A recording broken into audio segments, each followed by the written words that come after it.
Welcome. As a direct support professional, you have a ton of different skills and tools you use every day. But today, we're going to zero in on the single most critical one, the one that really builds trust, cuts down on frustration, and just flat out improves the quality of life for the people you support. And that, of course, is communication. So here's our game plan. We're going to kick things off with a story that shows exactly what's at stake. Then we'll build up your communication toolkit and figure out how to put it into practice during daily routines. We'll also get into how to handle those tough conversations, and we'll wrap up by looking at what it really takes to be a great communicator. To really understand why this is so important, we're not going to start with some textbook theory. We're going to start with a real story from a real care home about an 8-year-old boy named Matthew. So Matthew has cerebral palsy, and he uses a picture system to communicate. It's how he talks. In this moment, all he was trying to do was ask for a drink. But his DSP kept trying to make him use words and just ignored his picture system. And you can see right here what happened. Just total distress. And this right here is the key. The problem wasn't Matthew. It wasn't his system. The whole thing fell apart because his attempt to communicate just wasn't heard. This isn't about blaming anyone. It's about being aware. Our job is to meet people where they are, and that means we've got to listen with our eyes just as much as we listen with our ears. All right, so how do we make sure situations like Matthew's don't happen? Let's build your toolkit. We're going to give you the foundational skills you need to build strong, respectful connections with every single person you support. When you really boil it down, it's that simple. It's a two-way street for sharing what's going on inside, whether that's a need, an opinion, or a feeling. It's the foundation for every single positive interaction you're going to have. Think about it. Every single interaction, from a spoken word to a simple gesture, follows this path. You've got a sender, a message, and a receiver. A breakdown can happen at any one of those three spots. As a DSP, one of your most important jobs is to be a really, really good receiver. We communicate for all kinds of reasons, right? But for the individuals you support, this list, well, it's about something huge. It's about them getting more control over their own lives, making their own choices, and really being a part of their community. And this brings us to something that's so important to remember. Communication is way more than just words. The tone of your voice, the look on your face, your body language, all of that is part of the message.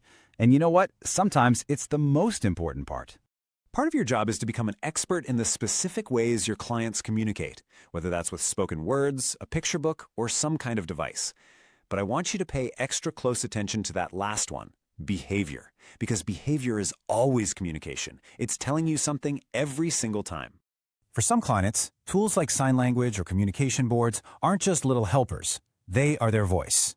That's how they speak to the world. And respecting them means honoring and encouraging them to use those tools. Okay, so this all sounds good in theory, but how do you actually use this on your shift tomorrow? Let's get really practical and see how this works in the day-to-day life of a care home. Okay, quick pop quiz. A client comes up to you just like this. Stop and think for a second. What's the message here? This is where you put on your detective hat. You're not just seeing objects, you're listening to the whole situation to figure out what's really being said. See, it might not be as simple as, help me. It could be any of these things. Are they confused about the next step? Do they need you to turn on the water? Your job is to think about the possibilities and then try to clarify, maybe by offering a simple choice. You can turn every single daily routine, getting dressed, eating a meal, whatever, into a chance to connect. Offer choices. Hey, do you want the blue shirt or the red one today?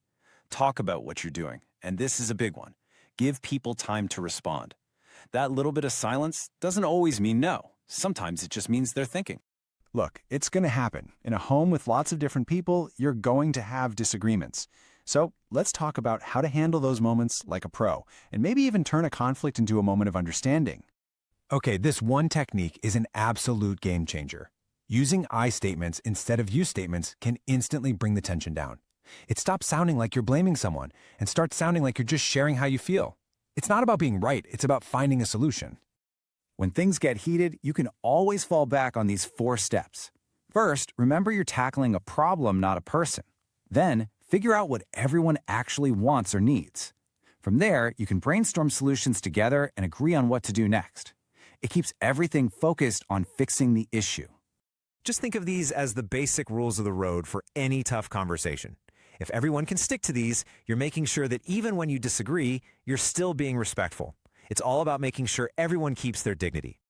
Okay, let's bring it all together. We've talked about why this is important, what good communication looks like, and how to do it.